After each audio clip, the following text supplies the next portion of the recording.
Hadirin yang dirahmati oleh Allah Subhanahu wa taala, dan ini salah satu bentuk lagi-lagi memuliakan ilmu. Karena kalau kita yakin bahwa ilmu itu mahal, ilmu itu mulia, ilmu itu punya kedudukan tinggi, maka kita tidak akan mudah dalam melepaskan ilmu itu. Kita akan jaga sesuatu yang punya value, yang punya nilai, nggak mungkin kita biarkan lewat begitu aja. Nggak mungkin, itu fitrah, pasti kita akan jaga. Pasti kita akan ikat, kita simpen tuh, dan kita nggak akan biarkan dia terbang kemana aja. Kecuali kalau nggak bernilai, betul, diliatin aja, diliatin dari jauh, itu nggak bernilai itu.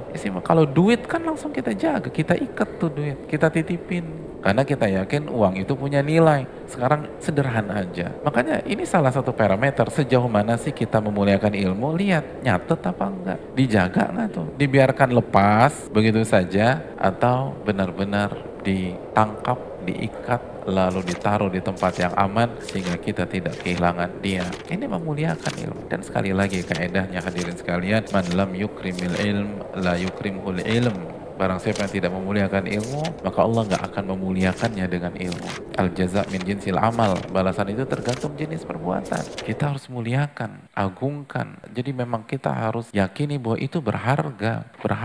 Dan itu para ulama kita. Bayangkan ada yang mengatakan suruh catat di tembok seperti Asy-Sya'bi, ada yang nyatat di tulang seperti Imam Syafi'i, ada yang mencatat di kertas-kertas bekas seperti Syalbani. Nggak punya uang, kita dikasih nikmat, jangan sampai kufur nikmat. Jangan sampai kufur nikmat. Jangan sampai nyesel seperti Raja bin Haywa. Ya. Antum tahu Raja bin Haywa siapa kan?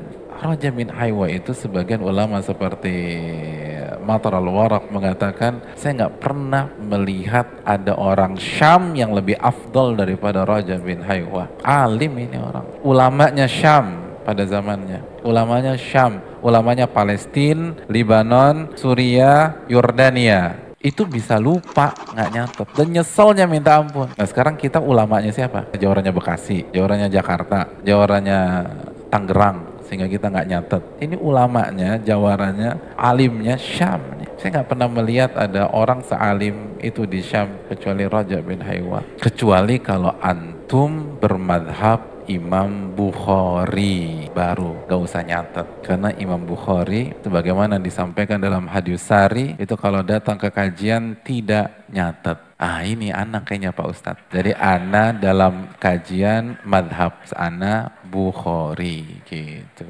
Kalau yang lain gak apa-apa Syafi'i. Kalau kajian Bukhari aja. Ini cocok nih sama ana nih gitu. Bukhari tidak nyatet di kajian. Jadi jangan salah paham loh. Beliau nggak nyatet, tapi nggak nyatetnya di majelis ilmunya. Baru setelah kajian selesai, beliau pulang ke Bukhara. Sebagian ulama mengatakan ada majelis beliau yang jaraknya dari majelis ke Bukhara 1 bulan perjalanan. Baru begitu sampai rumah, itu materi dicatat dari A sampai Z tanpa ada miss satu huruf sedikit pun juga. Itu madhab Bukhari. Jadi kan untuk madhab Bukhari, antum nyatet ini sekarang tanggal berapa sih? Berapa Dzulqa'dah? 8 atau 21 Juli. Nah antum nanti nyatetnya 21 Agustus atau tanggal 8 Dzulhijjah. Nah, antum baru catat dari A sampai Z, nggak ada miss sama sekali. Kembali ke hadis Nabi aja, kan boleh kan? Nabi kan nggak membatasi, boleh sekarang, boleh nanti sampai rumah, boleh 1 bulan lagi, asal benar-benar dicatat. Qayyidul ilma bil kitab, catatlah ilmu, ikatlah ilmu dengan catatan. Dan para ulama nggak mau ketinggalan momentum, karena mahal tuh, mahal, susahnya minta ampun. Oleh karena itu hadirin yang dirahmati oleh Allah Subhanahu wa taala,